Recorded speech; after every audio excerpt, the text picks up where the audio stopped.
Part 1. Pertemuan yang tak direncanakan. Langit sore di Jakarta tampak muram. Awan-awan abu-abu bergelayut rendah, seolah menunggu waktu untuk menumpahkan airnya ke atas kota yang tak pernah benar-benar tenang. Di sebuah halte sederhana di bilangan Kebayoran, seorang gadis duduk sambil memeluk tas selempangnya. Kela menarik napas panjang.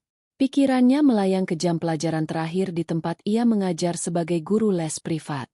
Anak muridnya, Radit, anak SMA dari keluarga berada, baru saja membatalkan les sore karena katanya, "Mama pengen aku fokus sama lomba debat di Singapura minggu depan." Sambil memandangi langit, Kela menghela napas, setengah menertawakan betapa hidup sering mempermainkan waktu. Samar-samar terdengar suara klakson dari arah jalan raya. Jakarta tak pernah kehilangan hiruk-pikuk. Ia merogoh ponsel dari dalam tas dan melihat layar. 5% baterai. Ia menggigit bibir bawahnya. Tak jauh dari halte itu, sebuah mobil sedan hitam berhenti mendadak. Dari dalam, seorang pemuda turun dengan ekspresi cemas.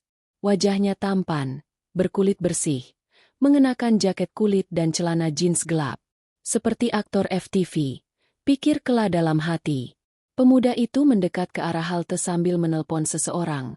Terdengar terburu-buru. "Astaga, Ray, lo taruh dokumen di mana? Jangan bilang lo tinggalin di kantor," katanya kesal. Tangan mencengkram rambutnya yang sedikit acak. Kela mencoba tak memperhatikan, namun lelaki itu mondar-mandir tepat di depannya. Suaranya mengganggu.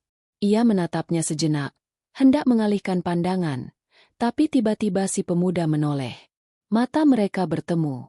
Entah karena iseng atau refleks, pemuda itu melontarkan senyum kecil. Senyum yang tak minta balasan, tapi cukup untuk membuat Kela menunduk. "Kamu guru, ya?" tanya pemuda itu tiba-tiba. Kela kaget. "Maaf. Lihat dari buku-bukunya," katanya sambil menunjuk tumpukan modul di tas Kela. "Maaf, saya ganggu ya, soalnya lagi stres banget." Kela hanya mengangguk. Ia tak suka basa-basi dengan orang asing. Tapi entah kenapa, tatapan mata pemuda ini tak seperti orang Jakarta kebanyakan. Ada luka di balik karismanya.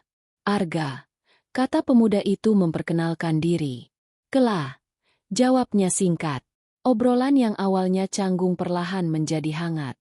Mereka duduk berdampingan di halte selama hampir 1 jam, berbincang soal macetnya Jakarta, cita-cita, bahkan keluarga. Arga mengaku bekerja di perusahaan properti milik ayahnya, tapi ia lebih suka menggambar. "Bosan jadi anak orang kaya yang hidupnya sudah ditentukan," katanya. Sementara Kela bercerita bagaimana ia harus membiayai ibunya yang sakit dan adik yang masih kuliah. "Aku ngajar les dari pagi sampai malam, kadang juga jadi penulis lepas," ucapnya tanpa kesan mengeluh. Saat gerimis mulai turun, Arga berdiri. "Halo, udah datang," katanya pada seseorang di telepon, lalu menoleh ke Kela. "Aku harus pergi, tapi bisa ketemu lagi."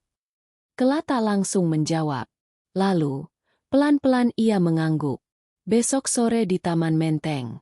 Aku akan tunggu," kata Arga sambil berjalan kembali ke mobilnya. Hujan mulai deras, tapi Arga tersenyum seolah tak peduli basah. Dan begitulah semuanya dimulai. Hari-hari setelah pertemuan itu berjalan lebih cepat dari biasanya. Kela dan Arga mulai rutin bertemu. Di taman, di kafe kecil dekat halte, kadang hanya lewat panggilan video di tengah malam. Perbedaan latar belakang hidup mereka justru menjadi jembatan. Arga belajar rendah hati dari Kela. Kela belajar menikmati hidup dari Arga. Namun awan hitam tak bisa selamanya dihindari. Suatu hari, Arga mengajak Kela makan malam di sebuah restoran mahal di daerah SCBD. Ia tampak gugup, bahkan rapi berlebihan dengan jas dan sepatu kulit. "Ada yang ingin aku bicarakan," katanya. Kela menatapnya cemas. "Apa?" Arga menghembuskan napas panjang. "Aku udah bilang ke orang tuaku tentang kamu." Kela terdiam. "Dan mereka marah besar," lanjut Arga lirih.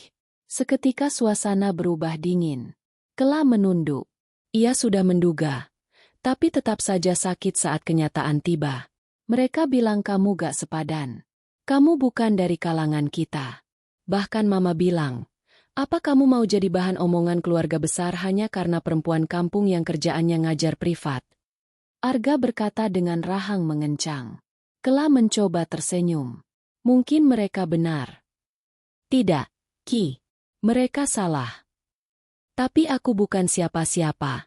Arga. Aku bahkan gak yakin bisa kasih kamu hidup yang mereka harapkan. Arga menggenggam tangannya. Aku gak butuh itu.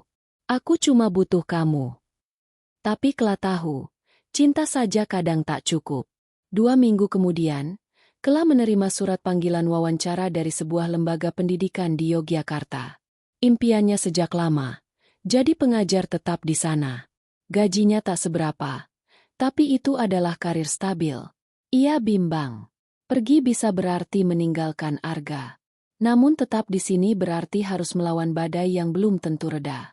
Sementara itu, Arga dipaksa menghadiri pertemuan keluarga besar. Di sana, ia dikenalkan dengan calon tunangan yang telah dipilihkan ayahnya. Putri, anak pengusaha tambang dari Kalimantan.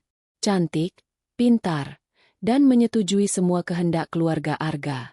Kalau kamu masih keras kepala, kami akan mencabut semua warisanmu, termasuk posisimu di perusahaan, kata ayahnya dingin. Arga pulang malam itu dengan dada terbakar. Ia tahu yang akan ia pilih.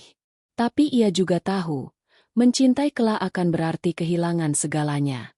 Malam itu, Kela menunggu di halte tempat pertama kali mereka bertemu. Hujan turun lagi, deras seperti hari itu. Tapi Arga tak datang. Sampai ponsel Kela bergetar. Pesan masuk dari Arga. Maaf, aku gak bisa datang malam ini. Tapi aku janji akan berjuang. Tunggu aku, Kela. Dan disitulah Kela menangis. Di bawah rintik hujan, di halte tempat cinta mereka lahir, ia merasa cintanya akan diuji lebih keras dari sebelumnya.